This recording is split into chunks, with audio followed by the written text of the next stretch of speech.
नमस्कार। Tell of तेल की इस सेकंड एपिसोड में आप सभी का स्वागत है। आशा करता हूं कि हमारा पहला एपिसोड आपको अच्छा लगा होगा और आपने हमारा चैनल सब्सक्राइब भी किया होगा। जैसे कि मैंने लास्ट एपिसोड में बताया था, आज हम बात करेंगे रिफाइंड ऑयल्स की।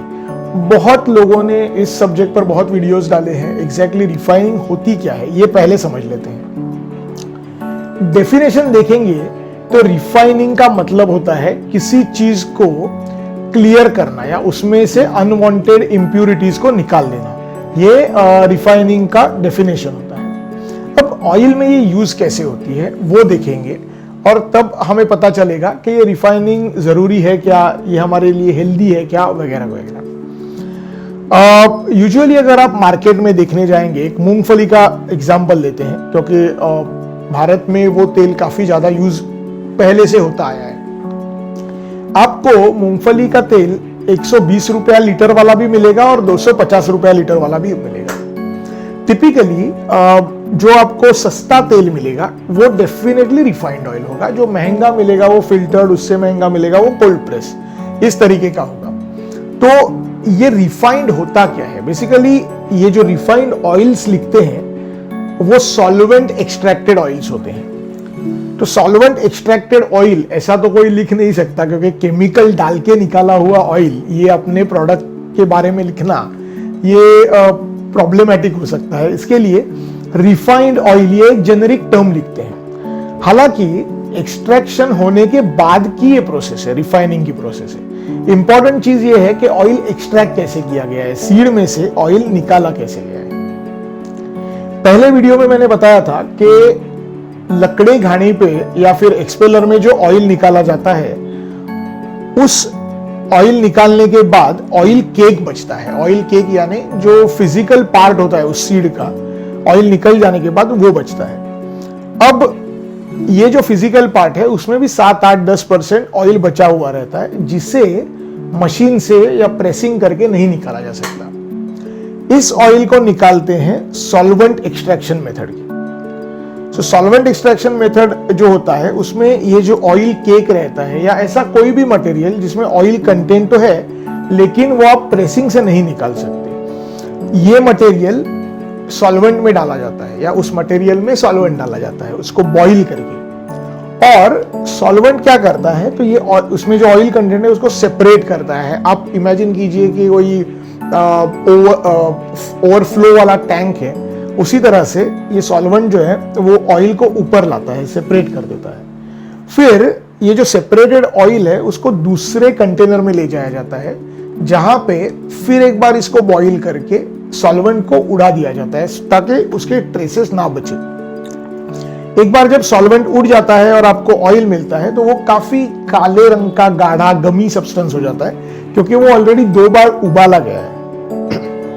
अब इस सब्सटेंस में से हमें चमकीला ऑयल बनाना है। तो चमकीला ऑयल बनाने के लिए क्या किया जाता है, इसकी डीगमिंग होती है। डीगमिंग के बाद इसको लिक्विड फॉर्म मिल जाता है, जो फ्री फ्लोइंग ऑयल बन जाता है। उसके बाद इसको ब्लीच किया जाता है। ब्लीच करने से क्या होता है, ये ट्रांसपेरेंट हो जाता है।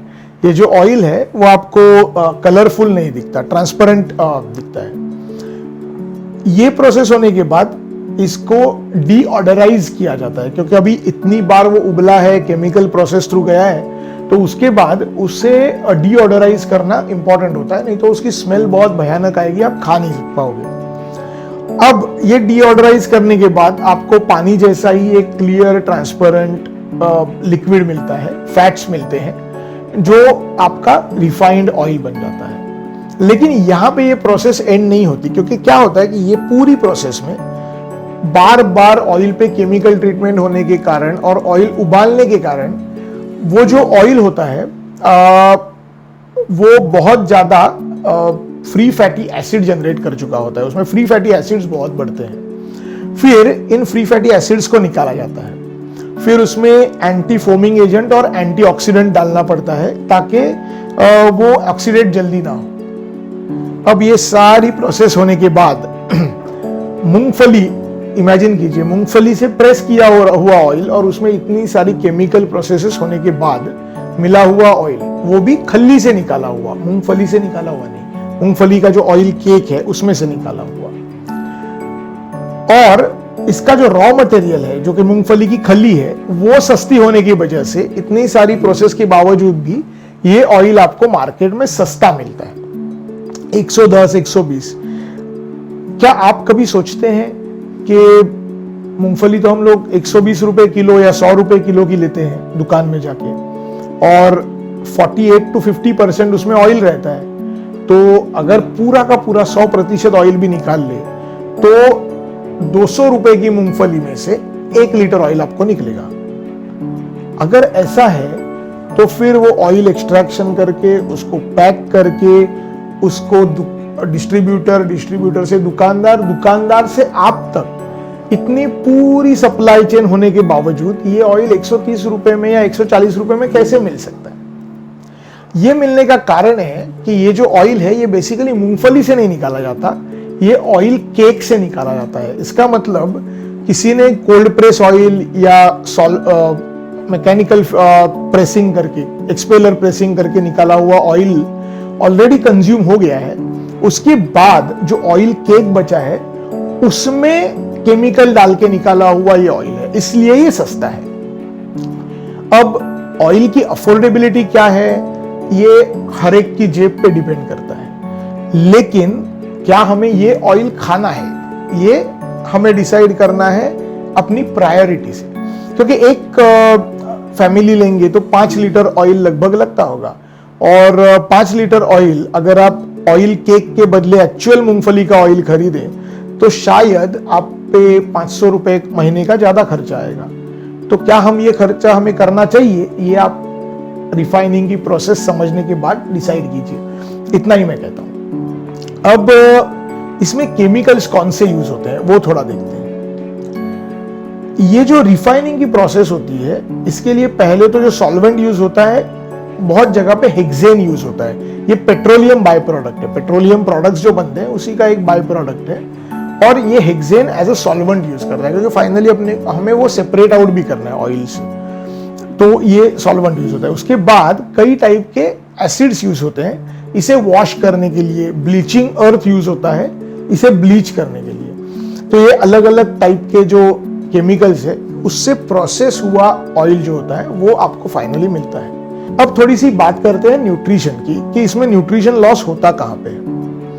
तो ये जो ऑयल्स है उसमें oil soluble vitamins by default होते हैं। आप अगर मूंगफली का दाना खाए या कोल्ड प्रेस मूंगफली का ऑयल खाए तो उससे आपको टोकोफेरॉल्स या बीटा कैरोटीन, ये सारी चीजें मिलते हैं। बीटा कैरोटीन ये विटामिन ए का कर्सर है। हमने सबने स्कूल में सीखा है कि ए, डी, ई, के, ये सारे जो विटामिन है वो ऑयल सोल्यूबल विटामिन है, मतलब ऑयल के माध्यम से वो हमारे पेट में जाते हैं।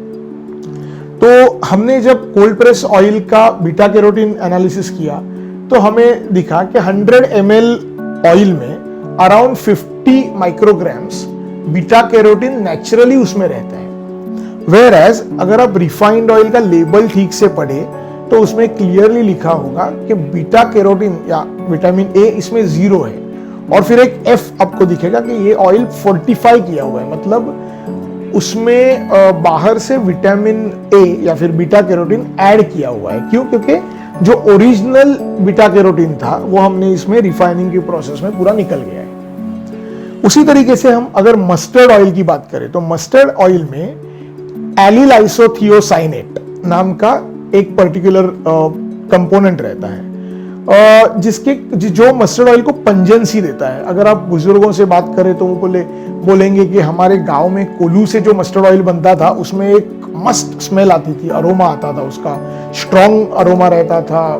आप अगर नाक से जोर से खींचे तो आंख में पानी आ जाएगा, इस तरीके का वो ऑयल रहता था। अब ये जो पंजेंसी है मस्टर्ड ऑयल की, वो AITC यानी एलिल आइसोथियोसाइनेट की वजह से है। अगर एलिल आइसोथियोसाइनेट कम होगा तो फिर वो पंजेंसी कम होगी, ऑयल आपको फीका लगेगा।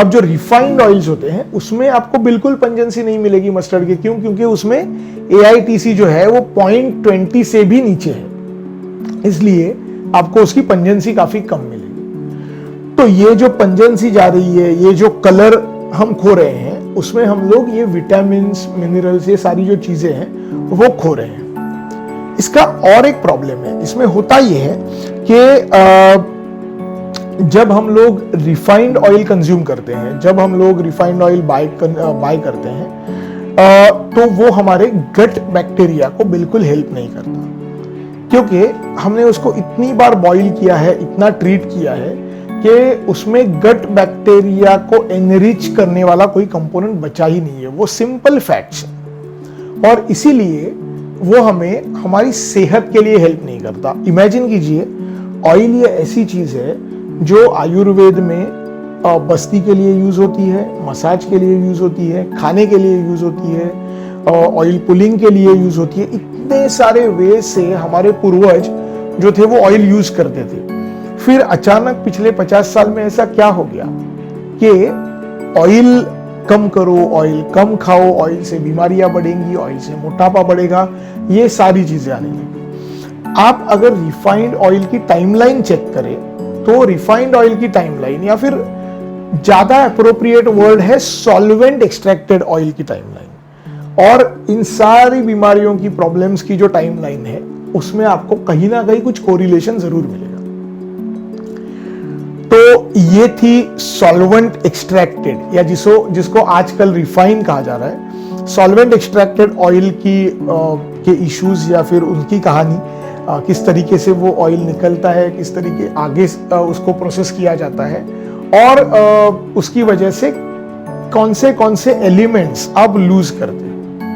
वेयर एज जब आप कोल्ड प्रेस ऑयल खाते हो, घानी पे नेचुरली एक्सट्रैक्ट किया हुआ ऑयल, वो नेचर के सबसे क्लोजेस्ट फॉर्म में बना हुआ ऑयल है, क्योंकि मूंगफली में जिस तरीके से फैट्स नेचर ने स्टोर किए हुए हैं उसी तरीके से वो फैट्स सिर्फ प्रेसिंग करके अलग किए जाते हैं और आपको मिलते हैं। तो उसमें बीटा कैरोटीन हुआ या बाकी सारे जो मूल्य होते हैं वो वैसे के वैसे प्रिजर्व रहते हैं। अब ये कॉल आपका है कि आपको कौन सा ऑयल खाना है और सेहत के लिए कौन सा अच्छा है। यहाँ पे ही आज का एपिसोड खत्म करते हैं। हमारा चैनल सब्सक्राइब जरूर कीजिएगा, ये इंफॉर्मेशन ज्यादा से ज्यादा लोगों तक जरूर पहुंचाएगा, और अगले एपिसोड में एक नया टॉपिक लेके आपके सामने फिर से आऊंगा। देखते रहिए टेल ऑफ तेल।